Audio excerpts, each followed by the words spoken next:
Hello. അതേ, ഇതിൽ കുറച്ച് ക്രിമികടിയുള്ള കുറച്ച് ആൾക്കാരുണ്ട്. എന്നെ സ്നേഹിക്കുന്നത് കൂടാതെ ഒരുപാട് ക്രിമികടിയുള്ള ആൾക്കാർ ഇതിലുണ്ട്.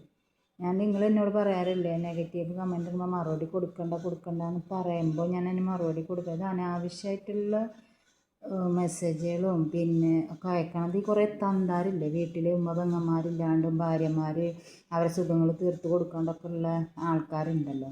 അവരാണ് ഈ അനാവശ്യമുള്ള കമൻറ്റുകൾ വിടുന്നത് നമ്മളെ കാണുമ്പോൾ.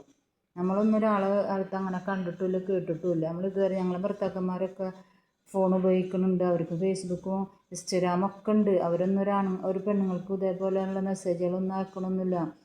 നിങ്ങളെ കമൻറ്റിലേക്ക് എൻ്റെ ഹസ്ബൻഡിന് ഞാനിതാണ് കാണിച്ചു കൊടുത്തിട്ട് അങ്ങനത്തെ ഒരു കമൻറ്റ് അവർ ഭാര്യമാരെ കുറിച്ചിട്ടൊന്ന് പറയുമെന്ന് പറഞ്ഞാൽ ആൾ പറയും. പക്ഷെ ഞാനത് പറയാത്ത എന്താണെന്നറിയോ, പിന്നെ അവർ നമ്മളെന്ത് വ്യത്യാസമുള്ളതെന്ന് വിചാരിച്ചിട്ടാണ് ഒന്നും പറയാണ്ടേ നിൽക്കുന്നത്.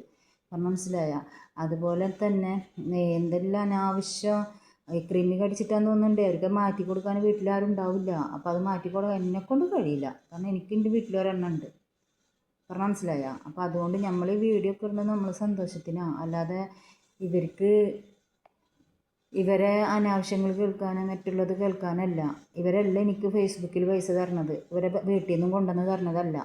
മനസ്സിലായ? അപ്പോൾ ഇനി കേൾക്കണവർ ഇനി ഇത് അതേപോലെ തന്നെ നമുക്ക് കമൻറ്റ് ഇത് മെസ്സഞ്ചറിൽ വന്നിട്ട് വീഡിയോ കോൾ ചെയ്യാം. ഇനി ഞാൻ തീരുമാനിച്ചിട്ടുള്ള ആ വീഡിയോ കോളൊക്കെ ലൈവായിട്ടൊരു ഇതാണ്ടിടും. ഞാൻ ലൈവായിട്ടൊരു വീഡിയോ ഇട്ടിട്ട് സ്ക്രീൻഷോട്ട് ഇട്ടിട്ട് ഞാൻ ഇടും. അപ്പോൾ ഇനി എന്താ ചെയ്യുക, മെസ്സേജ് അയച്ചോട്ടെ, നമുക്ക് കുഴപ്പമില്ല. അത് അവർ ഒരു വ്യക്തിപരമായ കാര്യങ്ങളാണ്. ഒരു പെണ്ണിൻ്റെ മെസ്സേജ് വീഡിയോ കണ്ട അതിനൊരു പരിധിയില്ല. ഇതെന്ത് വൃത്തികെട്ടവരാണിത്. നമ്മളൊന്നും ജീവിതത്തിൽ കേൾക്കാത്ത കാണാത്ത സംസാരങ്ങളും ഒക്കെയാണ് അവർ കമൻറ്റിൽ കൂടി പറയുന്നത്. ദയവ് ചെയ്ത് അതൊന്നും ഒഴിവാക്കുക. എന്നെ സ്നേഹിക്കുന്ന ഒരുപാട് ആൾക്കാരുണ്ട്. നിങ്ങളെങ്കിലും അതിന് മറുപടി കൊടുക്കുന്നുണ്ട്. ഒരുപാട് മറുപടി കൊടുത്ത് ഞാൻ കണ്ടിട്ടുണ്ട്. എനിക്കും വേണ്ടി നിങ്ങൾ ഒരുപാട് മറുപടി കൊടുത്ത് ഞാൻ കണ്ടിട്ടുണ്ട്. പക്ഷെ ഇത്രയും വൃത്തികെട്ട ഈ ഓമ്പന്മാരൊന്നും ഒഴിവാക്കിത്ത, നിങ്ങളൊന്ന് പറഞ്ഞു നിർത്തുക എനിക്കും വേണ്ടിയിട്ട്. അത്രയും വൃത്തികെട്ട വാക്കുകളാണ് നമ്മളെ കുറിച്ചിട്ട് അവർ പറയുന്നത്. കാരണം എന്നെ കുറിച്ചിട്ട് മാത്രമല്ല, ഒരുപാട് ആൾക്കാർ മെസ്സേജ് വീഡിയോ ഇടുന്നുണ്ട്. അവരെ കുറിച്ചിട്ടൊക്കെ ഇവർ തന്നെ പറയണം. അതൊക്കെ മോശമല്ലേ? അവരുടെ വീട്ടിലും ആൾക്കാരൊക്കെ അല്ലേ. എന്തിനാണ് ഞാനൊരു തലയിൽ തട്ടാത്ത വീഡിയോ അല്ല, അല്ലെങ്കിൽ വേറെയുള്ള രീതിയിൽ കൂടിയുള്ള ഒരു വീഡിയോ ഒന്നും ഞാനിടുന്നത്. എൻ്റെ ഒരു വീഡിയോ എടുത്തിട്ട് നിങ്ങൾക്ക് കാണിച്ചു തരാൻ പറ്റുമോ മോശമായിട്ടുള്ളൊരു വീഡിയോ ഉണ്ടെന്ന് ഒന്ന് കാണിച്ചു തരാൻ പറ്റുമോ? എന്തിനാണ് ഇങ്ങനത്തെ കമൻറ്റ്? നല്ല നല്ല ആൾക്കാരിടുമ്പോഴും അവരിങ്ങനെ തന്നെയാണ് പറയുന്നത്. കാരണം അവർ വീട്ടിൽ പെങ്ങന്മാരില്ലാത്തവരും അവരെ പെങ്ങന്മാർ അവർ മറ്റുള്ളവർക്ക് കൊടുക്കണവരായിട്ടാണ് അവരിങ്ങനത്തെ സംസാരിക്കുന്നത്. ദയവ് ചെയ്ത് നിങ്ങൾ പുറത്ത് താനിക്കും. ഞാനത് പറഞ്ഞ് എന്നോട് ഞാൻ ക്ഷമ ചോദിക്കണം. എന്നാൽ എനിക്ക് സഹിക്കാൻ പറ്റാണ്ടായിട്ടാണ് ഞാനത് പറഞ്ഞത് കേട്ടോ. എന്നെ സ്നേഹിക്കുന്ന ആൾക്കാരോട് ഞാൻ പറയണം, ഞാനത് പറഞ്ഞതിന് എനിക്ക് ക്ഷമിച്ചതായോ.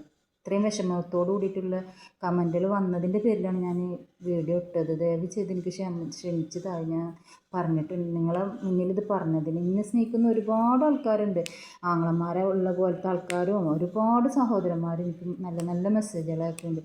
പിന്നെ കുറേ ഊളന്മാർ വീഡിയോ കോൾ ചെയ്യുന്നുണ്ട്. ആ വീഡിയോ കോളൊക്കെ ഞാൻ സ്ക്രീൻഷോട്ട് എടുത്ത് വിട്ടിട്ടുണ്ട്. ഇനി ചെയ്ത് കഴിഞ്ഞാൽ ഞാൻ അനാവശ്യമായിട്ട് ഒരാൾക്കും ഞാൻ മെസ്സേജ് അയക്കണില്ല. കമൻറ്റ് ബോക്സിൽ വന്നിട്ട് ഞാൻ മെസ്സേജ് അയക്കണില്ല.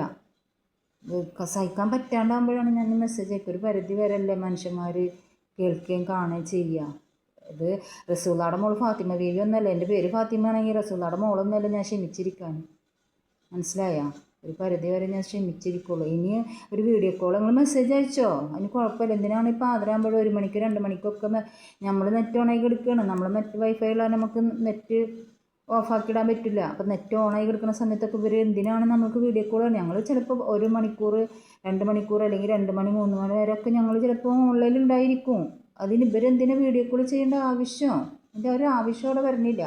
നിങ്ങൾ നിങ്ങളെ വഴി നോക്കിക്കും. നിങ്ങൾ ആരെ കുടുംബത്തിൽ വന്നിട്ട് ഞങ്ങൾ വീഡിയോ കോൾ ചെയ്യുന്നില്ലേ, അല്ലെങ്കിൽ നിങ്ങളെ കുടുംബത്തിലുള്ള ആൾക്കാരെ വിളിച്ചിട്ട് ഞങ്ങൾ വീഡിയോ കോൾ ചെയ്യണില്ല, ഒന്നും ചെയ്യണില്ല. ഇത്ര പെണ്ണുങ്ങൾ ആണുങ്ങൾക്കൊക്കെ വീഡിയോ കോൾ ചെയ്തിട്ട് നമ്മളൊന്നും അതിന് നിൽക്കണില്ല. നമ്മൾ നമ്മളെ കാര്യങ്ങൾ ചെയ്യുക, സംസാരിക്കുക, ഒരു എൻജോയ് ചെയ്യാൻ വേണ്ടിയിട്ടാണ് ഈ വീഡിയോ ഇടുന്നത്. എന്തിനാണ് ഞങ്ങളെ വെറുതെ ബുദ്ധിമുട്ടിക്കുന്നത്? പടച്ചോൻ ശിക്ഷിക്കും കൂടെ. അത്രയ്ക്ക് വേദനയോട് കൂടിയിട്ടാണ് ഞാനീ പറയണം. ഒരുപാട് വേദനയോട് കൂടിയിട്ടേ പറയണം. മനസ്സിലാക്കുക. ശരി, ഓക്കെ. അപ്പോൾ ലൈക്കും കമൻറ്റും ഷെയറും മറക്കണ്ട.